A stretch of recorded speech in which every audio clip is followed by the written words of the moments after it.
प्रधानमंत्री नरेंद्र मोदी मुख्य अतिथि के तौर पर सेशल्स के 50वें राष्ट्रीय दिवस समारोह में शामिल हुए।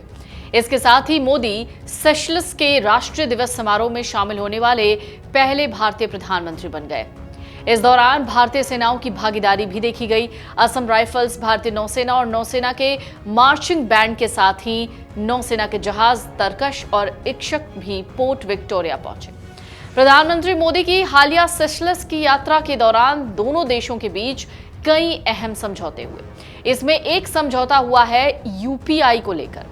भारत और सेशल्स ने रविवार को 19 बड़े समझौतों और विकास परियोजनाओं का ऐलान किया। तो इस समझौते से हमें क्या फायदा होगा? प्रधानमंत्री मोदी और सेशल्स के राष्ट्रपति पैट्रिक हार्मनी की मौजूदगी में हुए इन फैसलों से रक्षा, डिजिटल भुगतान, स्वास्थ्य, शिक्षा, अंतरिक्ष और समुद्री सुरक्षा जैसे कई क्षेत्रों में सहयोग मजबूत होगा।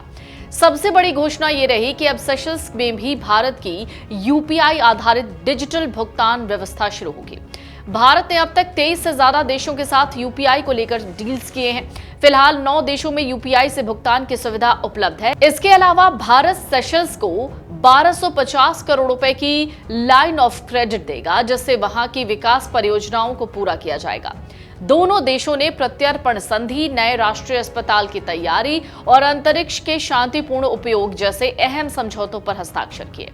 तो भारत ने सेशल्स को एक फास्ट पेट्रोल वेसल, 10 यूटिलिटी वाहन, 5 नौकाएं, 6 एम्बुलेंस, 500 मीट्रिक टन चावल और 8500 मीट्रिक टन सीमेंट भी सौंपा है। इसके साथ ही साइबर सुरक्षा, आर्टिफिशियल इंटेलिजेंस, कृषि, शिक्षा और स्वास्थ्य क्षेत्र में सहयोग बढ़ाने पर भी सहमति बनी है। ये घोषणाएं ऐसे वक्त पर हुई हैं जब दोनों देश राजनयिक संबंधों के 50 साल पूरे होने का जश्न मना रहे हैं। भारत का यूनिफाइड पेमेंट्स इंटरफेस यूपीआई हाल के ही वर्षों में देश से निकलकर विदेशों में तेजी से फैला है, जिसमें Singapore, Nepal, Bhutan, Sri Lanka, Mauritius, UAE, Qatar, France और कंबोडिया जैसे देशों में मर्चेंट पेमेंट के लिए भारतीय पर्यटक यूपीआई का इस्तेमाल कर सकते हैं। अब इस लिस्ट में 10वां नाम सेशल्स का भी जुड़ गया है। पीएम मोदी ने एक्स पर पोस्ट में खुद इसकी जानकारी दी। उन्होंने कहा, सेशल्स की इस यात्रा के अहम नतीजे निकले हैं। कई महत्वपूर्ण समझौतों पर हस्ताक्षर हुए हैं। इनमें सेशल्स में यूपीआई लागू करने और जन औषधि से जुड़े समझौते शामिल हैं। हम climate action, green hydrogen, energy और ब्लू इकोनॉमी जैसे भविष्य के क्षेत्रों में काम करना जारी रखेंगे। इस समझौते का मकसद भारत और सेशल्स के बीच डिजिटल पेमेंट और फाइनेंशियल टेक्नोलॉजी के क्षेत्र में सहयोग बढ़ाना है। इससे भारतीय पर्यटकों के लिए हिंद महासागर में स्थित इस द्वीप देश में यात्रा के दौरान पेमेंट करना आसान होगा। सेशल्स अपने खूबसूरत समुद्री तटों, समुद्री पर्यटन और शानदार रिजॉर्ट्स के लिए जाना जाता है। हर साल करीब 15,000 भारतीय इस देश में घूमने जाते हैं। भारतीयों को सेशल्स घूमने के लिए पहले से वीजा लेने की जरूरत नहीं है। ये एक वीजा फ्री देश है, लेकिन यात्रा के मकसद से जाने वाले सभी भारतीयों को हवाई अड्डे पर पहुंचने पर विजिटर परमिट लेना पड़ता है। इस देश की आबादी में करीब 5% भारतीय मूल के लोगों की आबादी है। भारत से चावल, दवा, कपड़े, गाड़ियां और उनके स्पेयर पार्ट्स, मशीनरीज और प्लास्टिक उत्पाद सेशल्स को निर्यात किए जाते हैं। प्रधानमंत्री मोदी को रविवार को सेशल्स के सर्वोच्च नागरिक सम्मान गार्जियन ऑफ ब्लू होराइजन से सम्मानित किया गया। उन्हें अब तक 34 देशों का सर्वोच्च नागरिक सम्मान मिल चुका है।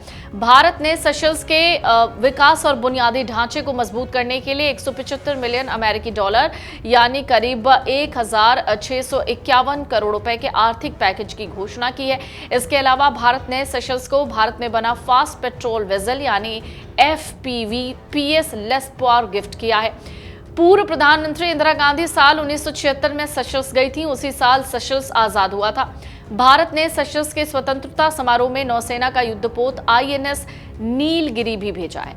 इसके बाद इंदिरा गांधी ने 1981 में फिर सेशल्स का दौरा किया था। उनकी यात्रा के बाद लगभग 34 साल तक किसी भी भारतीय प्रधानमंत्री ने सेशल्स की यात्रा नहीं की। अब प्रधानमंत्री मोदी ने सेशल्स की यात्रा की है, सेशल्स को गिफ्ट दिया है, कुछ गिफ्ट्स लेकर आए हैं और इसके साथ ही अब वहां भी यूपीआई चालू हो जाएगा। अगर आप ये वीडियो YouTube पर देख रहे हैं तो हमारे चैनल को सब्सक्राइब कर बेल आइकन दबाएं और Facebook पर देख रहे हैं तो हमारे पेज को लाइक करें।